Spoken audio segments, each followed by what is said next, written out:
Hello students, फिर से आपका स्वागत है और आप देखना शुरू कर चुके हो आपका अपना यूट्यूब चैनल इवनिंग क्लासेस। पिछले लेक्चर में हमने नरेशन के टॉपिक को इंट्रोड्यूस किया। उसमें मैंने आपको 5 चीज़ें बताई जो आपको बदलनी हैं और मुझे उम्मीद है वो पाँचों चीज़ें आपको याद हैं। उसी के बेसिस पर हम आज के अपने लेक्चर को आगे बढ़ाते हैं। जो 5 चीज़ें मैंने आपको बताई वो आपने याद रखनी हैं। अब हमारा सारा काम सिर्फ एग्जाम्पल पर बेस्ड होगा। हमने जो चीज़ें याद करनी थी वो याद कर ली हैं। तो चलिए हम शुरू करते हैं। सबसे पहला सेंटेंस जो आपको मेरे पीछे बोर्ड पर दिख रहा है, Ramesh said to me your song is very sweet. हमने उस दिन भी बात की कि रिपोर्टिंग वर्ब में इस हिस्से में आपने सिर्फ सेड टू को बदलना है। तो बदल दीजिए, रमेश नहीं बदलने वाला है, सेड टू। अब सेड टू आप यहां देखें, your song is very sweet, ये एक सिंपल स्टेटमेंट है। तो ये अफर्मेटिव सेंटेंस है। अफर्मेटिव सेंटेंस में सेड टू का क्या बन जाता है? टोल्ड।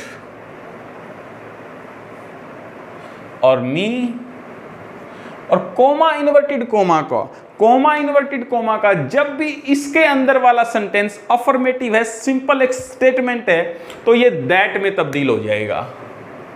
दैट। अब सोचने की बात आती है, यहां पर लिखा हुआ है योर। अब योर को आप ढूंढ लीजिए, यहां पर ये योर लिखा हुआ है। योर ये भी आपको याद है कि 123 और नीचे SON सन, ये याद है आपको। इसी के हिसाब से आपने आपके प्रोनाउन बदलने हैं। योर कौन सा प्रोनाउन है? सेकंड पर्सन है, ठीक है। तो ये योर है। अब योर किसके हिसाब से बदलेगा? ऑब्जेक्ट के हिसाब से। ऑब्जेक्ट कौन सा? रिपोर्टिंग वर्ब का ऑब्जेक्ट क्या है? मी। अब योर मी के हिसाब से बदलेगा। योर को मी के तरीके से बदलना है। लेकिन हमने उस दिन बात की कि जब भी प्रोनाउन की शिफ्टिंग होगी, प्रोनाउन केवल नीचे या ऊपर जाएंगे, कभी भी प्रोनाउन इस तरफ या उस तरफ नहीं जाएंगे। तो योर कहाँ चला जाएगा? मी वाली रो में चला जाएगा। मी वाली रो में जाएगा तो क्या बन जाएगा? माई बन जाएगा। Ramesh told me that my song. याद कीजिए, इज का क्या बन जाता है? इज एमआर का वाज वर्ब बनता है। इज एमआर वाज वर्ब में तब्दील हो जाता है। अब आपको इसके सब्जेक्ट के अकॉर्डिंग देखना है कि आपने वाज प्रयोग करना है या वर प्रयोग करना है। माई सॉन्ग एक वचन है तो वाज प्रयोग करोगे। वाज वेरी स्वीट, ठीक है। तो नेक्स्ट सेंटेंस देखिए जरा, यहां लिखा हुआ है, he said to his wife I saw that beggar long ago. तो बदल दीजिए इसको। ही, इसके अंदर तो आपको पता ही है कि सिर्फ आप सेड टू को बदलोगे। ये एक सिंपल स्टेटमेंट है, तो सेड टू को टोल्ड में बदल दोगे। हिज वाइफ सिंपल स्टेटमेंट है, तो कोमा इन्वर्टेड कोमा को दैट में बदल दोगे। आई कौन सा पर्सन है? आई फर्स्ट पर्सन है, ठीक है। फर्स्ट पर्सन सब्जेक्ट के हिसाब से बदलेगा। किसके सब्जेक्ट के हिसाब से? रिपोर्टिंग वर्ब के सब्जेक्ट के हिसाब से। यानी आई को हमने ही के तरीके से बदलना है। आई जब ही के अनुसार बदलेगा तो आई का ही हो जाएगा नीचे जाकर, तो ही। अब याद कर लीजिए बच्चों, सी सा सीन, ये सेकंड फॉर्म है। Second form head plus third form में बदल जाती है, तो सौ का बन जाता है had seen. Head plus third form में बदल जाती है, तो हैड और सी सॉ सीन दैट बेगर। ये नहीं बदलता है किसी में भी। लॉन्ग, और बच्चों अगो बदल जाता है बिफोर में। तो ये आपका सेंटेंस कंप्लीट होता है। इसके बाद थर्ड सेंटेंस पर आते हैं, उसको देखें जरा। यहां आपने ये बात याद रखनी है। अब मैं थोड़ा सा धीरे धीरे हम अपने टॉपिक को कॉम्प्लेक्सिटी की तरफ लेके जा रहे हैं। अब तक हमने सिर्फ वो 5 चीज़ों के आधार पे ही हम सारा काम कर रहे थे, लेकिन अब धीरे धीरे हम एकदम से मुश्किल पर नहीं जाएंगे, धीरे धीरे जाएंगे। देखिए, जब सेड टू है तो टोल्ड होगा। याद रखें, जब सेड टू है और यहां पर अफर्मेटिव है तो आपने क्या बनाया, टोल्ड। लेकिन यदि सेड टू नहीं है, याद रखिए जब टू नहीं है तो आप टोल्ड नहीं बनाओगे। जब अकेला सेड है उसके साथ टू नहीं है तो आप टोल्ड नहीं बनाओगे, सैड को सैड रखोगे। Sad that I first person है, ही के अनुसार बदल जाएगा, ही बन जाएगा। विल सेल को याद करो बच्चों, वुड में बदल जाता है। और मैंने आपको एक बात बताई कि जब आपने हेल्पिंग वर्ब बदल दी है तो आप मेन वर्ब को नहीं बदलोगे। हेल्पिंग वर्ब बदल दी गई है, मेन वर्ब नहीं बदली जाएगी, ऐसी ही रह जाएगी। इट और नाउ का बच्चों क्या बन जाता है, नाउ का बन जाता है देन। तो बच्चों ये तीनों सेंटेंस आपको अच्छी तरह समझ में आए होंगे। इसके बाद फिर हम इंटेरोगेटिव सेंटेंस पर आते हैं, उसको हमने कैसे बदलना है। आइए अब हम इंटेरोगेटिव सेंटेंस को कैसे बदलना है वो सीखते हैं। तो इंटेरोगेटिव को सीखने से पहले सबसे पहले हमें इंटेरोगेटिव को पहचानना आना चाहिए कि आप इंटेरोगेटिव सेंटेंस को पहचानोगे कैसे। तो अंग्रेजी भाषा में कोई भी सेंटेंस इंटेरोगेटिव है, इसको जानने का जो सबसे बेहतरीन तरीका है वो ये है कि जब भी कोई सेंटेंस हेल्पिंग वर्ब से शुरू हो या WH वर्ड से शुरू हो। मैंने दो चीजें लिखी कि जब भी कोई सेंटेंस हेल्पिंग वर्ब से शुरू हो या WH वर्ड से शुरू हो। हेल्पिंग वर्ब से शुरू होने का मतलब is, am, are, was, were, has, have, had, do, does, did, can, could, may, might, will, shall, would, should, ये सारी हेल्पिंग वर्ब से यदि कोई वाक्य शुरू हो रहा है वो इंटेरोगेटिव है। यदि WH वर्ड से कोई वाक्य शुरू हो रहा है तो वो इंटेरोगेटिव है। ये है पहली कंडीशन। दूसरी कंडीशन ये है कि सेंटेंस का स्ट्रक्चर भी इंटेरोगेटिव होना चाहिए। ये शब्द तो हमने देख लिए कि या तो हेल्पिंग वर्ब से शुरू है या WH वर्ड से शुरू है, लेकिन उसका स्ट्रक्चर भी इंटेरोगेटिव होना चाहिए। अब मैं आपको स्ट्रक्चर के बारे में बताता हूं कि दो तरह के स्ट्रक्चर आपके सामने हैं, एक सिंपल है, एक इंटेरोगेटिव है। उनको पहचानोगे कैसे? ये मैंने लिख दिया आपके सामने। सिंपल सेंटेंस का स्ट्रक्चर क्या है? पहले सब्जेक्ट होगा, फिर हेल्पिंग वर्ब होगी, फिर वर्ब होगी। और जो इंटेरोगेटिव का स्ट्रक्चर है, चाहे वो किसी भी प्रकार का वाक्य हो, उसमें सबसे पहले या तो WH वर्ड आ जाएगा या हेल्पिंग वर्ब आ जाएगी। उसके बाद सब्जेक्ट आएगा। यदि हेल्पिंग वर्ब सब्जेक्ट से पहले है तो वो इंटेरोगेटिव है। यदि सब्जेक्ट हेल्पिंग वर्ब से पहले आ जाएगा तो वो सिंपल हो जाएगा। बस इतनी सी बात है। ये तरीका मैंने आपको बताया कि आप सिंपल सेंटेंस को इंटेरोगेटिव सेंटेंस से कैसे डिफरेंशिएट करेंगे। आपको याद रखना है, यदि हेल्पिंग वर्ब सब्जेक्ट से पहले है तो इंटेरोगेटिव है, हेल्पिंग वर्ब सब्जेक्ट के बाद है तो वो सिंपल सेंटेंस है। ये तो हो गई हमारी पहचान कि हमने सिंपल सेंटेंस को इंटेरोगेटिव से अलग कैसे करना है।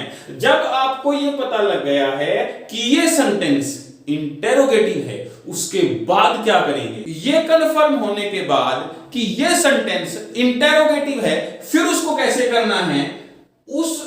इससे पहले वाले सिंपल सेंटेंस में आप सेड टू को टोल्ड में बदल रहे थे, यहां आप टोल्ड में नहीं, यहां उसको आस्क्ड में बदल दोगे। ये बात क्लियर हो गई? ठीक है जी।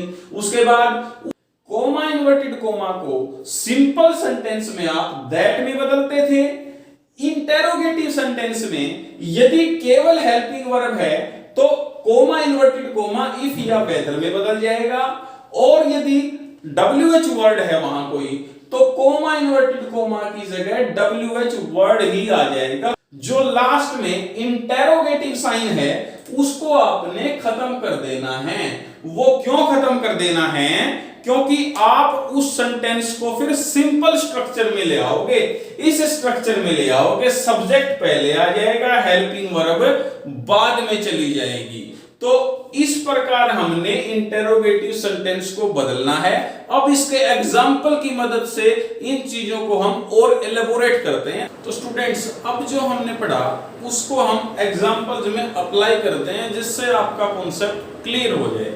यहाँ पर मैंने प्रोनाउन को रखा हुआ है अभी, ताकि आपको इस बारे में मदद मिलती रहे कि जब भी हम प्रोनाउन को बदल रहे हैं तो आपको उसको बदलते हुए दिक्कत नहीं आए। तो देखिए, शुरुआत करते हैं हम कि पहला sentence, He said to me, has he invited you to dinner? अब आप देख पा रहे हैं कि ये एक इंटेरोगेटिव सेंटेंस है, क्योंकि यहाँ पर क्वेश्चन मार्क भी है, हेल्पिंग वर्ब से शुरू भी है, हेल्पिंग वर्ब सब्जेक्ट से पहले भी है। मैं यही बात कह रहा था कि जब हेल्पिंग वर्ब सब्जेक्ट से पहले आएगी तो वो इंटेरोगेटिव स्ट्रक्चर है। यदि सब्जेक्ट हेल्पिंग वर्ब से पहले आ जाएगा तो वो सिंपल स्ट्रक्चर है। तो इंटेरोगेटिव स्ट्रक्चर ये है। ये कंफर्म होने के बाद अब हम इसको सोल्व करते हैं। हमने बात की कि जब इन्वर्टेड कोमास के अंदर इंटेरोगेटिव सेंटेंस है तो आप said to को asked में बदल दोगे। लो जी, बदल दिया। फिर me, फिर आपने क्या करना है, यहां आपने देखना है इन्वर्टेड कोमा को बदलेंगे आप if वेदर में बदलोगे या WH वर्ड में बदलोगे। जब हेल्पिंग वर्ब ही से ही कोई वाक्य शुरू है तो if या वेदर से बदलोगे उसको। यदि WH वर्ड है तो WH वर्ड लगाओगे। अब यहां पर सिर्फ हेल्पिंग वर्ब है तो इसको इफ में बदल दोगे। इफ में बदलने के बाद फिर आपने इस पूरे सेंटेंस को, जो कि इंटेरोगेटिव स्ट्रक्चर में है, इसको आपने सिंपल स्ट्रक्चर में लेके आना है। सिंपल स्ट्रक्चर में किसी भी सेंटेंस को लेके आने के लिए यू हैव टू नो, आपको पता होना चाहिए कि सब्जेक्ट कौन सा है। अब सब्जेक्ट आप बता दो मुझे कौन सा है। Has he invited you to dinner? क्या उसने आपको डिनर पर इनवाइट किया है? इनवाइट किया है ये मेन वर्ब है। इनवाइट किसने किया है वो सब्जेक्ट है। किसने किया है इनवाइट? ही ने। क्या उसने आपको डिनर पर इनवाइट किया है? किसने किया इनवाइट? उसने ही। तो ही यहां पर इस सेंटेंस का सब्जेक्ट है। तो हेल्पिंग वर्ब से पहले सब्जेक्ट आएगा। तो ही अब याद कर लो कि ही कौन सा पर्सन है। ही थर्ड पर्सन है। Third person no change. याद है ना 123 सन। जब थर्ड पर्सन है तो नो चेंज, नहीं बदलेगा। तो ही रह गया। फिर हेल्पिंग वर्ब आएगी। मैंने आपको बताया कि इंटेरोगेटिव स्ट्रक्चर में आपको हेल्पिंग वर्ब, सब्जेक्ट, वर्ब ऐसे रखना है। जबकि जो आपका सिंपल स्ट्रक्चर है उसमें आप पहले सब्जेक्ट, फिर हेल्पिंग वर्ब और फिर वर्ब को लेके आओगे। तो अब आपने सब्जेक्ट के बाद क्या लेके आना है? Helping verb. तो हेल्पिंग वर्ब बता दो बच्चों, इसमें क्या है? हैज। हैज है, याद करो किसको किसमें बदल दिए जाते हैं? हैड में। तो ही हैड इनवाइटेड, क्योंकि जब हेल्पिंग वर्ब बदल गई है तो वर्ब के बदलने का मतलब ही नहीं है। यहां पर लिखा हुआ है यू। यू कौन सा पर्सन है? Second person. ऑब्जेक्ट के अनुसार बदल जाएगा। ऑब्जेक्ट क्या है? मी। यू अब यू भी दो हैं। यू दो है ना, एक यू ये रहा, एक यू ये रहा। तो ये पहचानोगे कौन से कि ये कौन सा यू है? ये यू इस वाक्य का ऑब्जेक्ट है। तो ऑब्जेक्टिव वाली लाइन में देख लो, इसको बदलना है आपने। इसको किसके अनुसार बदलोगे? मी के अनुसार। इसको मी के अनुसार बदलोगे तो ये ऊपर नीचे ही जाएगा, दाएं बाएं नहीं जाएगा। तो ऊपर जाएगा, मी के पास जाएगा, मी हो जाएगा। Me to dinner. और ये इंटेरोगेटिव खत्म, क्योंकि आपने इसको सिंपल स्ट्रक्चर में बदल दिया है। ठीक है, आगे आ जाइए। नेक्स्ट सेंटेंस है ही। ये इंटेरोगेटिव सेंटेंस है तो सेड टू आस्क में बदल दिया जाएगा। हर, ये हेल्पिंग वर्ब है तो इफ। अब सब्जेक्ट क्या है? आई। आई कौन सा पर्सन है, फर्स्ट पर्सन, किसके हिसाब से बदल जाएगा, सब्जेक्ट के हिसाब से, आई ही के हिसाब से बदल जाएगा, तो ही हो जाएगा। सेल या विल वुड में बदल दिए जाते हैं, और जब हेल्पिंग वर्ब बदल दी गई है तो वर्ब नहीं बदलेगी।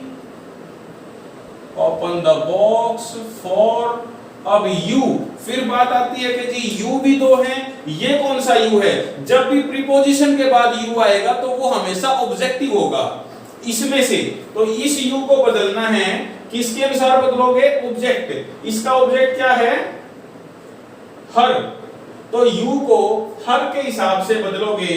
तो बच्चों ये हर कौन सा है, पॉजेसिव है, अधिकार वाला है या ऑब्जेक्ट वाला है, यहां पर ये ऑब्जेक्ट है, तो यू ऑब्जेक्ट हर, हर हो जाएगा। ठीक है, फिर आ जाओ तीसरे सेंटेंस में, ही आस्क्ड हर, अब ये हेल्पिंग वर्ब है तो इफ बदल, ये हेल्पिंग वर्ब है तो इफ में बदल जाएगा। अब इसको आपने सिंपल बना देना है, सिंपल बनाने के लिए सबसे पहले आप सब्जेक्ट लेके आओगे, सब्जेक्ट यहां पर कौन सा है, यू, ये रहा यू सब्जेक्ट, यू सब्जेक्ट है, किसके हिसाब से बदलेगा, ऑब्जेक्ट, यानी हर के हिसाब से। यहां हर क्या है, यहां हर ऑब्जेक्ट है, ये ऑब्जेक्ट वाला हर है, मैं ऊपर लिख देता हूं कंफ्यूजन नहीं होगा, ये सब्जेक्ट है, ये पॉजेसिव है, ये ऑब्जेक्ट है और ये पॉजेसिव प्रोनाउन है। तो यू यानी सब्जेक्ट वाला यू, ये सब्जेक्ट वाला यू है, ये ऑब्जेक्ट वाले हर के हिसाब से बदलेगा, इसके हिसाब से बदलेगा, लेकिन ये इधर उधर नहीं जाएगा, सिर्फ नीचे या ऊपर जा सकता है। तो नीचे जब हर के सामने आएगा ये तो सी बन जाएगा, और see if see, correct, okay. अब डू का क्या करोगे, डू का क्या करोगे, यहां पर डू का आप ये देख लो कि ये और ये मिलकर ये फर्स्ट फॉर्म है, यहां पर नो एक फर्स्ट फॉर्म है, तो नो फर्स्ट फॉर्म का क्या बन जाता है, second form, know knew known, और हिम, हिम कौन सा पर्सन है, थर्ड पर्सन है, तो ये थर्ड पर्सन नहीं बदलेगा, करेक्ट। अब चौथे सेंटेंस में आते हैं,